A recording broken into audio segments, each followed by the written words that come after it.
Need for Speed games on desktop consoles have been taken a liking by gamers who like racing games and other driving games. Now, these Need for Speed games, some of them have been compressed into mobile applications that can be played on your tablet or mobile phone. One of these games, Hot Pursuit, is now available on three major operating systems: iOS, Android, and webOS. The unique thing about this game that sets it apart from other racing games, including other NFS games, is that you can play as both the racer and the cop. Each career gives you different defenses to use against the opponent. Throughout the game, you collect bounty, which earns different ranks. As you can see, I'm the director of pursuit ops in my cop career and a perpetrator in my racer career, mainly because I rarely play the racer career, since I think the cop career is a lot more fun. So let's take a look at the cop career first. There are 4 tiers which hold 6 events each. There are 4 event types: Power Struggle, Interceptor, Rapid Response, and Tough Justice. In Power Struggle, the goal is to beat the other cops to the finish line. In an Interceptor event, your goal is to take down one vehicle in a specific time frame. You can take the racer down by causing a certain amount of damage to the vehicle. In Rapid Response, you need to get to various checkpoints in a short amount of time. And finally, in Tough Justice, you need to take down as many racers as possible in a specific time. To help achieve these goals, you are given 3 defenses: spike strips, an EMP to totally screw up their vehicle,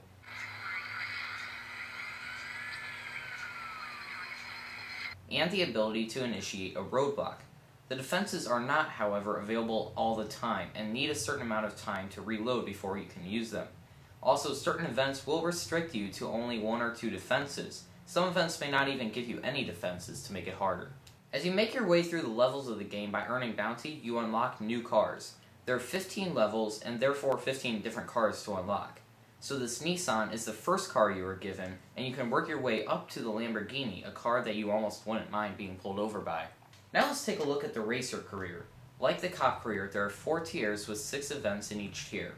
There are also 4 types of events: Speed Trap, in which you need to build up your speed as much as possible while fighting against the cop; Road Race, in which you race against other racers and to aim to get to the finish line first; Hot Pursuit, in which you have to successfully evade a cop in a certain amount of time; and Eliminator, in which you race against other racers, but there are certain checkpoints at which the racer in last place will be eliminated, narrowing down the race from 4 to 2 racers. Also, like the cop career, you are given 3 defenses: an oil slick to make your opponent's car spin out of control, a jammer to make your opponent's defenses unavailable for a short amount of time, and overdrive, which gives your vehicle an extra boost.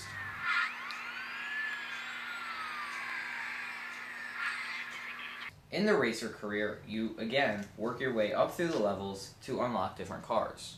If you're not feeling in the mood for some career play, you can also start a quick race and pretty much make a custom level. You can choose whether you're the cop or the racer, the type of race, the setting, and your car. In no time, you're off and racing.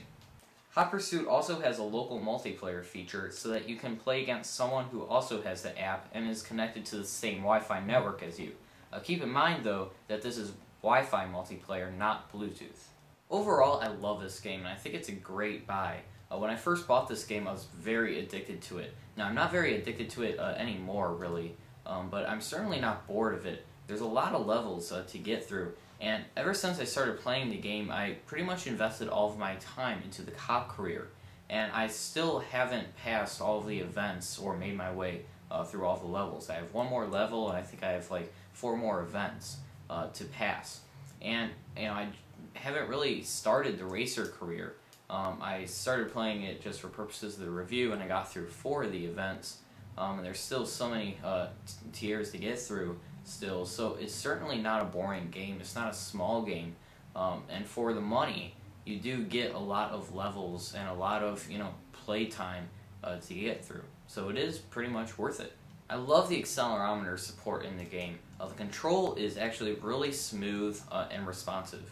So my only complaint about this game is in local multiplayer. I found that when you have 2 devices playing in the same game, the games don't exactly sync up, and it's kind of crucial in this type of game that everything is synced up across the 2 devices. What I found is that on one device, if you have 2 cars on the screen, for example, like another car is passing your car, On the other device, it doesn't show that. It only shows that one car, and the other car is nowhere to be seen. So it's kind of weird. It's more of a delay thing because after a few seconds, you will see that other car come up. But like I said, in this type of game, it's kind of necessary to have those two devices meshing together, working together. They kind of need to be synced up for this kind of game to work. So I don't know if it's because it's because it's Wi-Fi and not Bluetooth. Maybe Bluetooth will be faster, I don't know. But whatever the case, it does need to be synced up for the best gameplay. Now the great thing about this app is that it's still being added to. I'm not surprised to come across an update that says it's adding more cars or levels to the application. In fact, I just read online that they are planning on releasing an update in the near future to add a few more cars to the application. So they're still building the application, and what you see here today may be even better tomorrow. I would give this app a 5 out of 5 stars. The app is fun, addictive, and doesn't bore me at all. There's a variety of scenery and levels and cars, so that just keeps everything fresh. And even if you do happen to beat all the levels in the game, there are still achievements to get all through. So take a look at those, and you have yourself another challenge. Now, if you picked up the game, leave a comment below saying what you think about the game, or if you have any questions about the game, also leave a comment, and I'll try my best to help you out. So until later, make sure you thumbs up the video, remember to subscribe, follow me on Twitter at Mike Benarski, and check out my blog, michaelbenarski.com, and I'll see you guys in the next video. Thanks for watching.